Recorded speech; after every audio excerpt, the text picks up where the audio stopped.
What is going on, you guys? Alex Chasen back here with a brand new video. Hopefully you're having a great day, afternoon, or night, wherever you guys are in this world. And for today's video, let's talk about the Miami Heat because they finally did it. They broke their 7-game losing streak, the longest streak in Erik Spoelstra's tenure as Miami Heat's head coach. It's been broken. Last night, beating the Sacramento Kings 115-106, and the Miami Heat were firing pretty much on all cylinders. They got the job done to break this streak, this really bad streak they were on. It was so bad that Rozier said, I'm paraphrasing, but he basically said, I'm used to losing. I played in Charlotte. That's how bad it was getting in Miami, but they broke that streak last night, and they're back in the win column, the win they needed. In post-game interviews as of late, Erik Spoelstra, Jimmy Butler, Tyler Herro, Bam Adebayo, they all have been saying similar concepts. The defensive energy, the energy for hustle plays, rebounds, steals, all the energy has just been really lacking. The controllables on the court have been lacking. Those were the words from Erik Spoelstra, Jimmy Butler, the key guys on this Miami Heat team. And it was true. I was looking back at games. I watched one of their earlier losses in that 7-game span against the Memphis Grizzlies, and it was atrocious. I mean, just the turnover points they were allowing Memphis to get. Jaren Jackson Jr. or anyone would steal the ball, and there was a lack of effort, a lack of hustle back in transition. Jaren Jackson would drive. He'd see Gigi Jackson open for a three because, the NBA is all about the threes now. He'd toss out to Gigi Jackson, splash a three.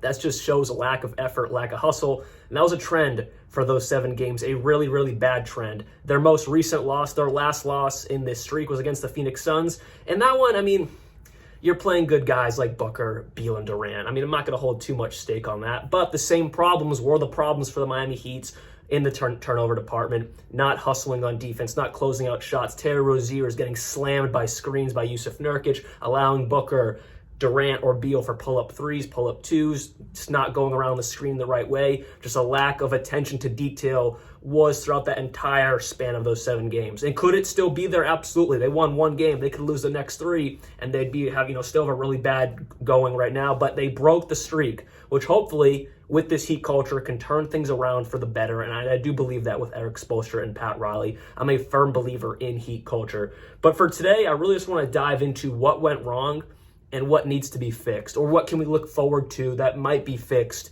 with Miami. So let's start it off talking about the Rozier trade. I love that trade. I'm not going to dive into it. I already kind of talked about the whole thing last week when it happened, but I want to talk about this.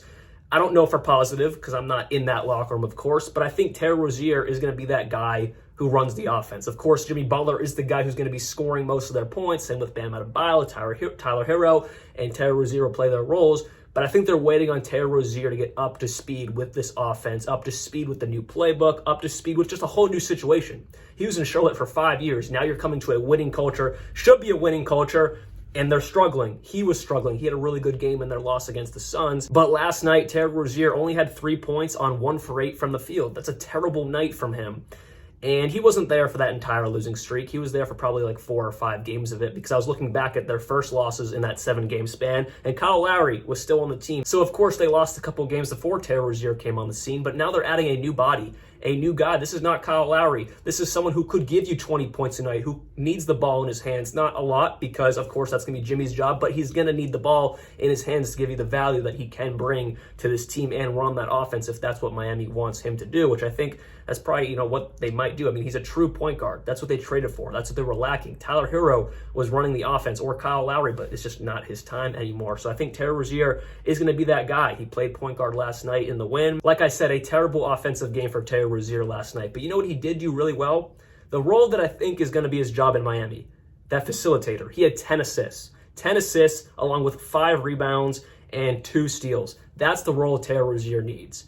Being that guy who's going to run that offense, get guys to open spots. And that was the first game that we saw Rozier take that role and really understand where guys are going to be on the court. Because those first 2 games in that losing span, he doesn't know where Jimmy's going to be. He has no clue where Bam's going to be. He doesn't know what Tyler Herro's going to do. Also, Tyler Herro is used to having the ball in his hands because he's been running point guard for most of this season. So it's a completely new system in a way by adding someone like Rozier. So I'm not even going to be upset if they even are fumbling a little bit and they go 2-4 in their next 6 games. They're still figuring each other out.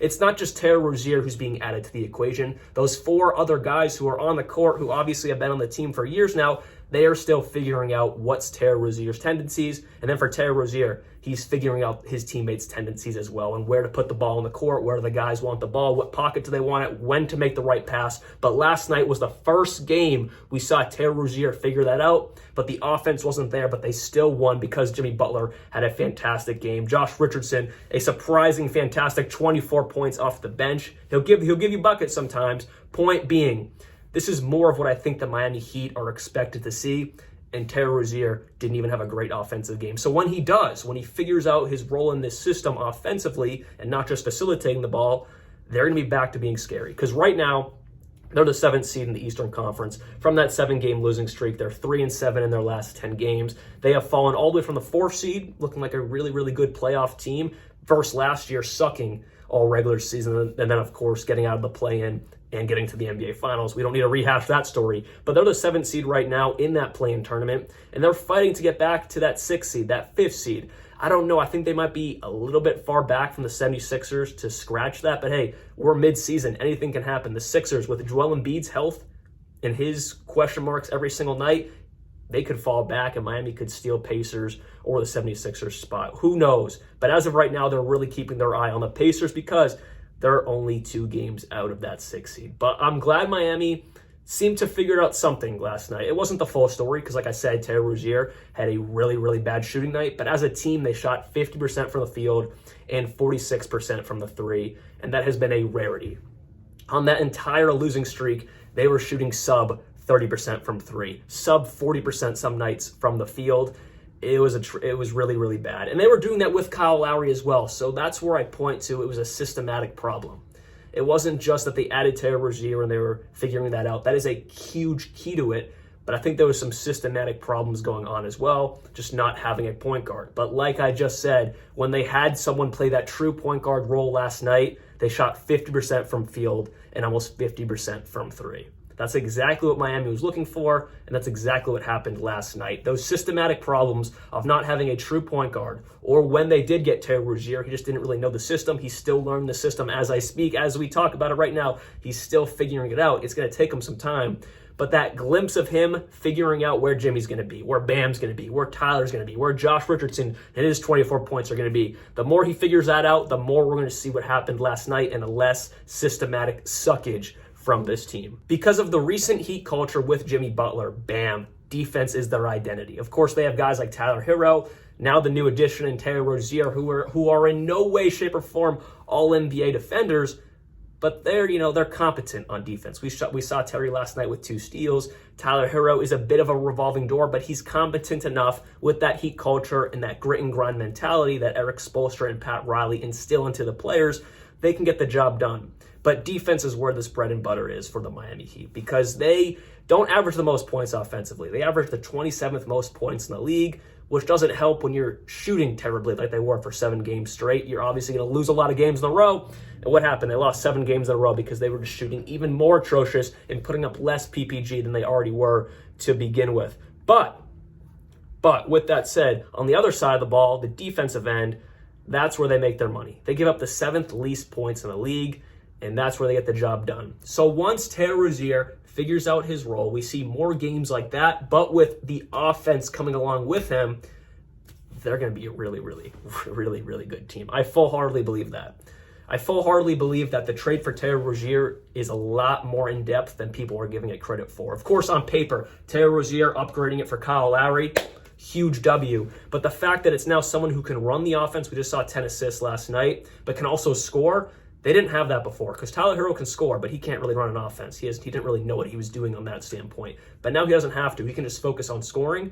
And then also Terry Rozier adds 20 points per game as well. Of course, he's probably not going to still average that with a lot of other bodies on the court, a lot of good scorers on the court, but he still has the potential to do that, where they did not have that anymore with Kyle Lowry. So I'm really, really happy for the Miami Heat finally grabbing a win last night, and things look to turn around a little bit. Again, they could lose their next game. They could lose the next 2, but it's the fact that Terry Rozier had 10 assists, and it seemed from watching the game that he knew where to find the guys on the court more than he did last week. Last week was a disaster from Terry Rozier. He couldn't really get a shot going except that loss against the Suns. He still doesn't really have his shot going, but he finally looked like he knew what kind of offensive system was going down on the court. Just to reiterate it for the 400th time, Terry Rozier is so key to the success of this Miami Heat team. That's why they made this trade.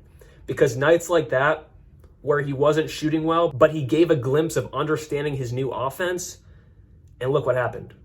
They beat a team by 9 points. And this is not any team. Yes, the Sacramento Kings aren't exactly the same as last year, but they're still 27-19 and a fantastic offensive team. And look what they did. They held them just to 106 points, and they got the W. That's really nice right there, and that's more what we need to see from the Miami Heat, and let's see if they can keep that going. So hopefully you guys did enjoy this video. I'll be back very, very soon, and like always, peace out.